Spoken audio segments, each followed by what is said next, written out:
Hi everyone, it's Friday and that means it's day 5 of our 8-week knowledge share on LinkedIn, all about how to become investor ready. Now, I don't want to be the harbinger of doom and gloom, but the subject today is 10 more mistakes that startups make. It's really important that you know about the potential mistakes that you can make in the investment process so that you can avoid those pitfalls yourself. So let's get started and get through them. 1. So number 1 is about vision.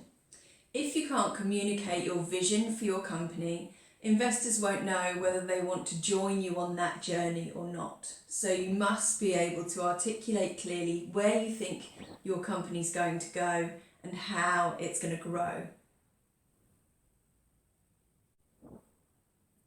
2. Team. Team is so important when it comes to investment. People invest in people. And what investors want to know is who in the team is responsible for what, and where have you got gaps and how are you going to address them. And startups who can't tell investors that are going to be falling by the wayside. 3. Scalability.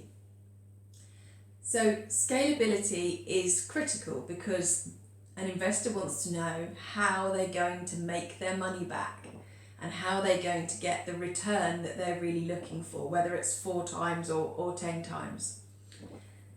To do that, you need to be able to articulate how you are going to scale your company. So not just grow your customer base, but scale your company, your people, your process, your technology to cope with the demand that you're going to generate.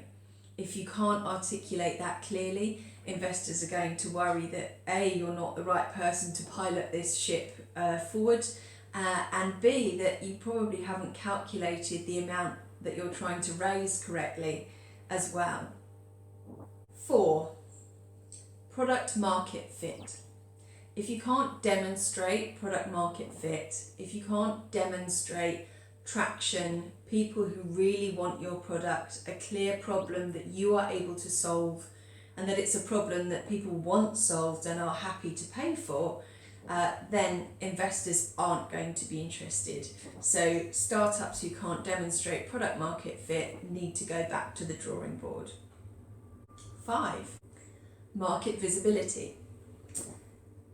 It's more important than ever for companies to be visible in their market, to engage with their customers. So increasingly, investors are starting to look at how much you're around on social media, how much your CEO might be published or speaking at various places, and other ways that you might engage with your customer group. So being able to demonstrate your market visibility is really important. Obviously, the amount that you do can be commensurate to the scale of your company and the age of your company, but it's really important to show that you're doing something. 6. Not interviewing investors.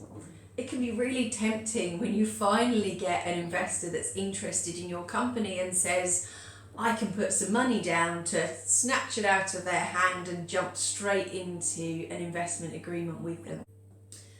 But if you don't have a real dialogue, a real conversation with them, do your due diligence on them as an investor, you could find that you're entering into a relationship that isn't right for your company, and that down the line could end up being a very bitter scenario indeed, and something that you struggle to get out of ultimately. So ask lots of questions of your investors. 7. Not having a well-rehearsed pitch. Now, by well-rehearsed, I don't mean something that sounds over-rehearsed and is definitely a script, but actually knowing your pitch inside out, being able to answer questions on any aspect of it, being able to pitch your investment, your company in 30 seconds, a minute, 5 minutes, 10, is all part of the skill that you need as a founder, as a CEO of your company, to really make sure that investors can engage with your pitch.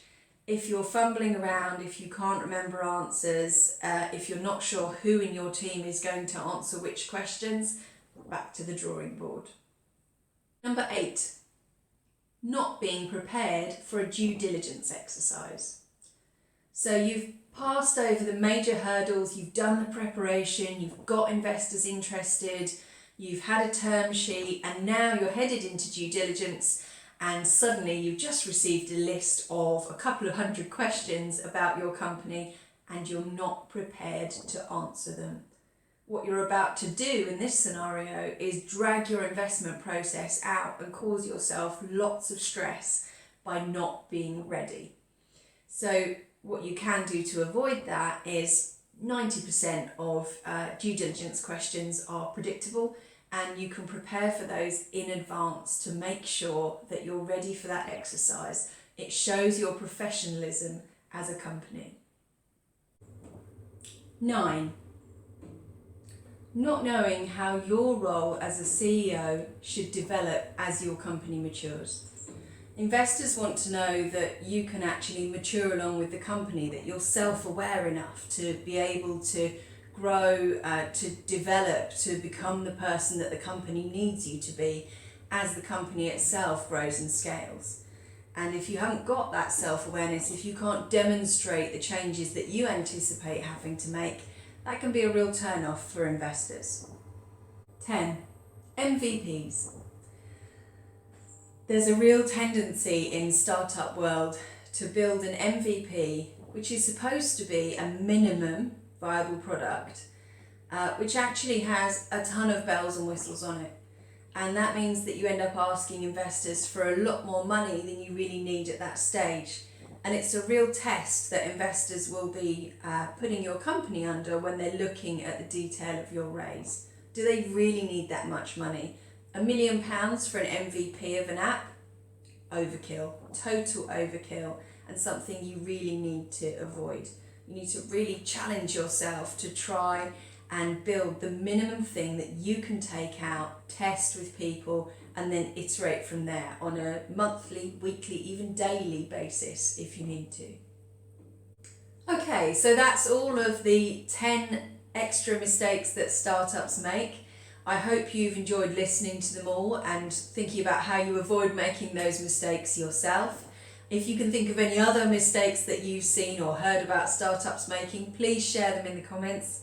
And if you want to continue watching the content in our 8-week knowledge share here on LinkedIn, then follow the hashtag 8weeksinvestorready, or of course make sure that you're connected to me as well. Have a wonderful weekend and we'll see you next week.